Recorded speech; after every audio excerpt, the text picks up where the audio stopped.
ഇത് ഞങ്ങളെ train മിസ്സായ day ആണ്. ഞങ്ങൾ ഓടിയാണ് വന്നത്. എന്നിട്ട് ട്രെയിൻ മിസ്സായി. ലാസ്റ്റ് എൻ്റെ തലയിലാണ് കൊണ്ടിട്ടത്, ഞാനാണ് മിസ്സാക്കിയത്. പിന്നെ രാവിലെ ഞാൻ ഫുഡൊന്നും കഴിച്ചില്ല. ഞങ്ങൾക്ക് ഭയങ്കര വിശപ്പായിരുന്നു. നല്ല ചൂട് ഉള്ളിവടയും ചായയും കഴിച്ചു. ഉള്ളിവട ഒരു രക്ഷയില്ല, ഭയങ്കര ടേസ്റ്റായിരുന്നു. പിന്നെ ചായ ഞാൻ കുറേ നാൾക്ക് ശേഷമാണ് കുടിക്കുന്നത്. ഞാൻ അങ്ങനെ കുടിക്കാറില്ലായിരുന്നു. എന്തോ ചായ കുടിച്ചപ്പോൾ ഭയങ്കരമായിട്ട് ടേസ്റ്റായിരുന്നു. പിന്നെ അജയ്ക്ക് രണ്ടാമത്തെ റൗണ്ട് മുളക് ബജിയും അവിനാശിനെ തണുത്ത വാഴയ്ക്കപ്പം. ഞാൻ പറയും എനിക്ക് വീണ്ടും ഉള്ളിവട മതി. എനിക്ക് ഉള്ളിവട, ഞാൻ പേഴ്സണലി ഉള്ളിവട ഫാനാണ്. മൂന്നാമത്തെ റൗണ്ട് വീണ്ടും അവിനാശിന് ഉള്ളിവടയും അജയ്ക്ക് പരിപ്പോടെ. ഞാൻ നോക്കിയപ്പോൾ നല്ല ചൂട് വാഴയ്ക്കപ്പം ഉണ്ടാകും. ഞാൻ അങ്കിളെ എനിക്ക് ആ ചൂട് വാഴയ്ക്കപ്പം മതി എന്ന് പറയുമ്പോൾ എനിക്ക് അത് എടുത്തു തന്നു. പിന്നെ ലാസ്റ്റത്തെ സീനെന്ന് പറയുന്നത് പൈസ കൊടുക്കാനാണ്. ഞങ്ങൾ കഴിക്കുമ്പോൾ പൈസയുടെ ആരും ആലോചിക്കാറില്ല. പിന്നെ ലാസ്റ്റാണ് പൈസയ്ക്ക് വേണ്ടി അവിടെ കിടന്ന് നമ്മൾ തപ്പുന്നത്.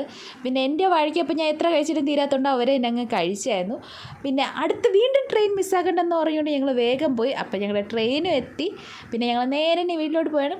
Okay, by.